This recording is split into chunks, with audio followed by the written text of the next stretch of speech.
Baik, sekarang kita akan coba sampaikan visualisasi bagaimana terjadinya shock kardiogenik, ya. Yang di sini kita ambil salah satu dari etiologinya yang paling yang sangat berbahaya, yaitu myocardial infarction atau infak miokard. Nah, kita lihat di sini saudara di video Containing ini, oxygen and nutrient. ini gambaran dari aktivitas jantung. Dia berdenyut dan ini adalah ventricle kirinya, ya. Ini ventricle sebelah kirinya yang dia berfungsi sangat vital sekali dalam memompakan ke seluruh tubuh. Oke. Ventricle kiri, ini ventricle kanan, dan dari ventricle kiri dia akan dipompakan ke seluruh tubuh melalui aorta. Ingat, ini ada coronary artery atau arteri koroner. Arteri pembuluh darah arteri yang dia fungsinya adalah mengalirkan oksigen dan darah ke jantung itu sendiri, ya, karena si jantung juga butuh oksigen, butuh nutrisi dan sebagainya. Nah, ini kita ambil dari gambaran dalamnya, coronary arterinya. Oke, ketika terjadi suatu sumbatan aterosklerosis, ada tumpukan lemak, ada plak-plak begitu saudara, ini akan berbahaya karena bisa menghambat proses aliran darah di situ. Nah, ini juga berbahaya karena terjadi clotting darah, dia bisa membeku di situ karena menyempit dan justru bisa menimbulkan dampak yang lebih besar. Dia akan merusak pada lapisan endotelium, ya, lapisan pada pembuluh darah itu. Oke, seperti ini. Ini terjadi semakin berbahaya. Baik, nah ini yang disebut dengan namanya dissection arteri koroner. Karena apa? Tekan yang tinggi tadi dia akan robek. Nah, ketika terjadi kondisi tersebut, ya saudara, semisal terjadi blokade di sini, terjadi sumbatan di sini, maka di sel di bagian bawahnya, jaringan di bawahnya akan mengalami kerusakan, dan ini yang disebut dengan infak miokard, ya. Dan ini akan mengganggu aktivitas jantung, ya. Dan juga ini akan lebih berbahaya sesuai dengan lokasinya, ya. Lokasi-lokasi jantung. Seperti disebutkan tadi, ketika terjadi suatu infak di ventricle, ini sangat berbahaya karena ventricle kiri terutama dia akan memompakan ke seluruh tubuh. Oke, kita lanjutkan lagi. Di sini pada gambaran alur di bawah ini menggambarkan alur terjadi shock kardiogenik karena suatu injury pada miokard atau infak miokard, ya.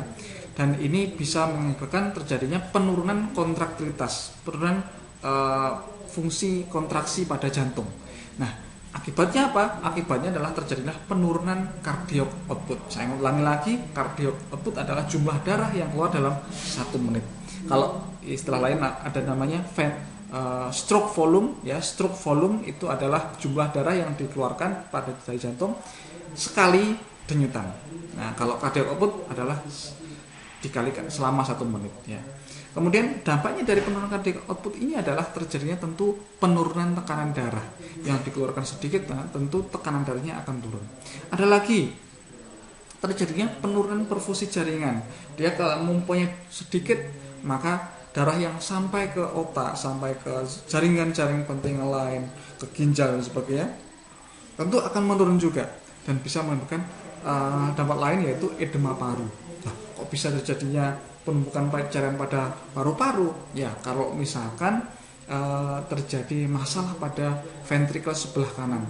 Ventricle sebelah kanan ini kalau fungsinya menurun, maka dia akan ventricle sebelah kiri menurun, maka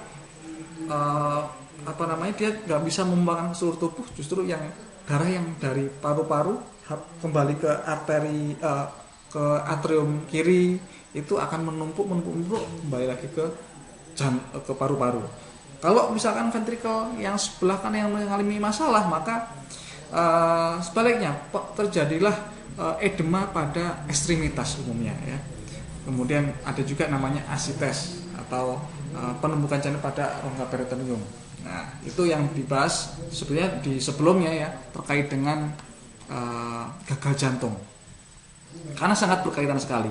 Nah, kemudian karena tubuh itu sangat luar biasa, memiliki mekanisme mempertahankan diri ya, ketika terjadi suatu penurunan fungsi, penurunan kondisi, maka dia akan melakukan proses mekanisme adaptasi ya.